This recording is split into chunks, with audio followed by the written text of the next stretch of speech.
Not far away from us is the White House, the home of self-professed devout Catholic Joe Biden. Good one. Now, I will say this about President Biden. Pray for him. He talks a good game. He goes to Mass. He carries a rosary. But as someone who has studied politics and taught political science, I can tell you the talk is cheap. If you really want to know what someone's priorities are, look at how they spend money. And lucky us, a couple weeks ago, President Biden released a budget. And I'll cut right to the chase. This is the worst budget proposal I have seen in my adult life. It is a disaster for pro-lifers. Let me give you some of the details. The President Biden budget calls for the repeal of the Dornan Amendment. That would make it possible for the DC Medicaid program to fund elective abortion with taxpayer dollars. It calls for a 19% increase in Title X family planning funding. In layman's terms, that's a slush fund for abortion facilities. President Trump was able to exclude Planned Parenthood from Title X, but the Biden administration, sadly, is now working to restore their eligibility. The Biden budget calls for a 72% increase in the United Nations Population Fund. The UN Population Fund supports legal abortion. Even worse, it supports the coercive population control policies in China, including forced abortions. But it gets worse. It gets much, much worse. President Biden's budget calls for the repeal of the Hyde Amendment. It is the first presidential budget proposal in 28 years that calls for the repeal of the Hyde Amendment.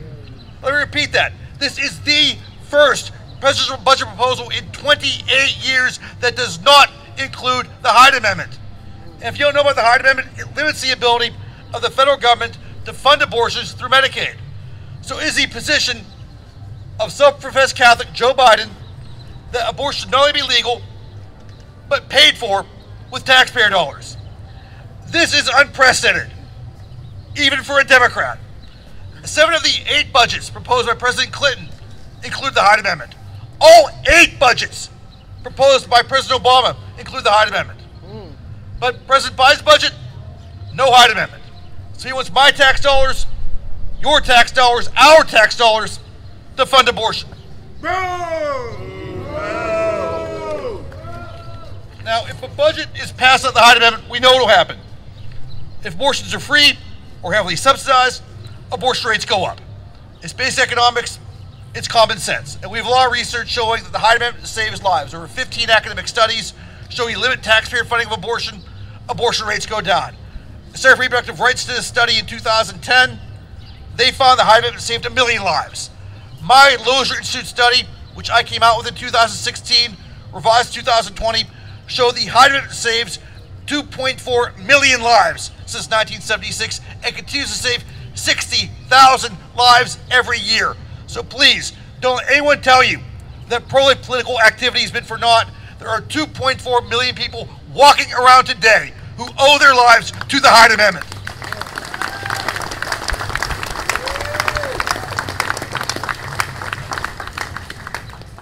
Now, when Joe Biden was inaugurated, he talked a lot about unity in his inaugural address. But there's no issue more divisive or polarizing than abortion. And by supporting tax refunding of abortion, it's clear that Joe Biden has no interest in unity. He has chosen to divide and not unify. He has chosen to polarize and not compromise. So defending the Hyde Amendment needs to be our top priority this summer. Tens of thousands of unborn lives are at stake. Now, I go on and on about President Biden. The Catholic League has cited 32 ways he's departed from Catholic teaching during his first few months in office. He's undermined the culture of life in many ways.